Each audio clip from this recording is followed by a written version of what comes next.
guest from the film Roger and Me. It's the highest-grossing documentary in history, and he has a new movie entitled The Big One, opening April 10th. Here's Michael Moore. Michael, good to see you. Thanks for having me on. You know, it seems like the last thing I heard about you prior to this was you were doing a television show for Fox, and O.J. Simpson was a guest on your show. Now, that actually happened, is that right? Yeah, we just shot a pilot for a late-night show. Uh-huh. Oh, well. Not at this hour. What have you heard? It's like 2 in the morning. And they said, try to get O.J., or you said, we'll get it, or he happened to be in the audience, or how did that work? I had this meeting with the president of Fox. He said, so what kind of guests can you get on your show? Right. So just off the cuff, I just said, I think Mother Teresa and O.J. would be a good combination. Sure. This was like last summer. And then a week later, Mother Teresa died. So there you go, you're down to O.J. Yeah, then I'm down to O.J., and they said, I got to go get O.J. So I actually convinced them to come on. But you must recognize that as bizarre as everything attending that was and is, that things that happen afterward seem to be just otherworldly. That O.J. is now, you call him up, and he says, yeah, okay, I'll be a guest. Yeah. Really? Yeah. He was watching a movie when I called him. Selena. And it's true. And so he shows up, and then what is kind of the vibe in the room when it's my next guest, O.J., comes out? I said our next guest is a star of film and television. He won the Heisman Trophy. Ladies and gentlemen, O.J. Simpson. He comes out. The audience is a little stunned. Are they stunned angry, or are they just stunned? They're just stunned. They think actually it's a fake. It's an actor looking like an O.J. lookalike. Right. There's big business in O.J. lookalikes these days.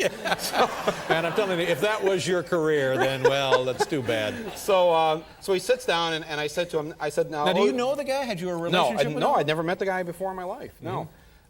He just sits down, and I said, O.J., I think we might as well get this out of the way. I think the question that's on my mind and the minds of everyone here is, do you think that adding 10 yards to the kickoff has ruined professional football? Right. And he actually thought I was serious and answered the question.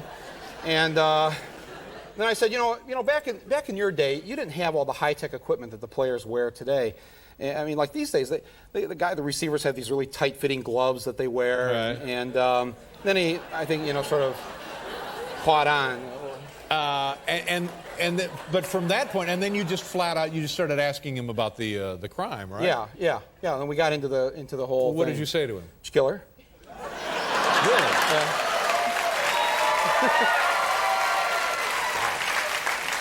And did he ever look at you like, what's up? What are you doing to me? Or was it all just another day in the life of O.J.? No, he said I didn't. Well, I said, well, you killed him. No, I didn't kill him. I said, but you were there. You were there. Maybe you were there. And that's when it actually started sweating a little bit. And I thought, well, I've always thought that maybe, there's more to this story than what the L.A. police, have told us.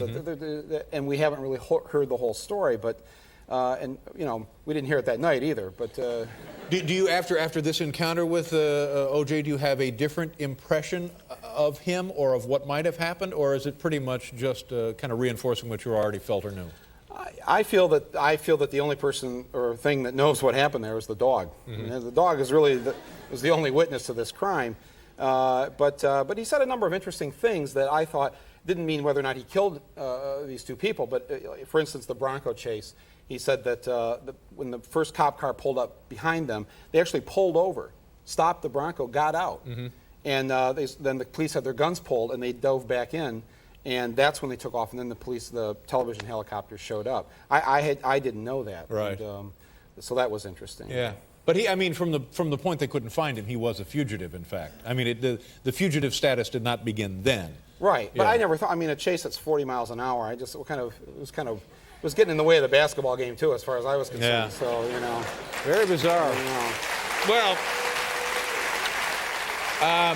you have a new film, a new documentary, and this takes place. You're on a book tour, out promoting your book, and it occurs to you after a couple of unusual events, or perhaps not so unusual events take place. Well, geez, maybe I ought to be documenting this on video as well. Yeah. Actually, I'd gone to about 15 cities on this tour, and I spent most of the day in the hotel room raiding the minibar and watching game shows in my underwear. So I was like, I was getting kind of bored, and I thought, bored? Are you kidding me? Bored? What the hell's wrong with you? I know the minibar did it for you. No, it's actually I was in Detroit on this tour, and I'm in a radio interview, and in through the door walks Neil Bush while I'm in this interview, the son of George Bush, and he freaks out. He goes, "What are you doing here?" And I said, "What are you doing here?" He said, "Where's the camera?" And I said, "Oh, there's no camera. It's just a little radio interview for a book tour."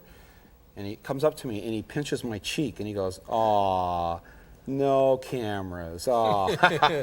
And he walks away. I said, "That's it, damn it. I'm getting the camera."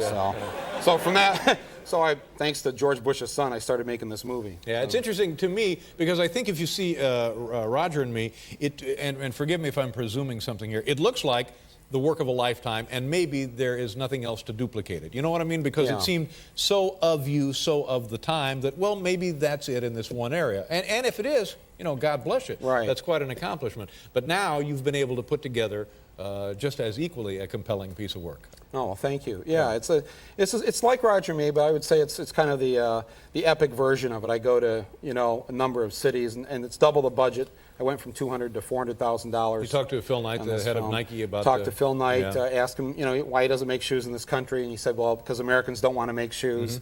I said, well, that's not true. I'll go back to Flint, Michigan, and get you 500 people who will make shoes for you. Now, he wanted you to take some of this out of the interview, right? Yes, he did. Did you take some of it out of the interview? No, nothing's. No, they've been threatening, and they're upset. And you asked him to open a Nike plant in Flint, your hometown, to help the economy there. And if he did that, would you then take some stuff out of the interview? No, I still wouldn't do it. No, but I will if actually the film opens on April 10th. So if he decides to build this factory before then, Miramax has offered to go in and actually put a little epilogue in at the end of the film, showing Phil with a golden shovel. We've already bought the shovel, and we got the hard hats. So it'd be pretty breaking good. ground. If he's a smart man, he'll do that. I hope so. But I believe that the reason people do this, they kind of outsource or whatever they call it. They take the labor to other countries because it's less expensive. But I just heard on the radio that a new pair of Air Jordans is $150 a pair. Right. So how much more expensive could they possibly be?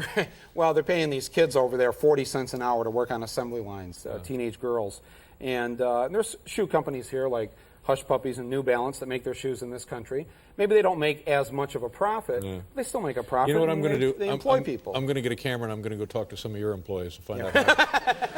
What do you think of that? Yeah. I'm going to get a camera and go talk to your boss at Westinghouse. Oh, yeah. Talk to that pinhead. I'll go with you. Are you come with me, right? And Michael Moore, the film, The Big One, opens April 10th. We'll be right back. Michael, nice to see you. Thank you.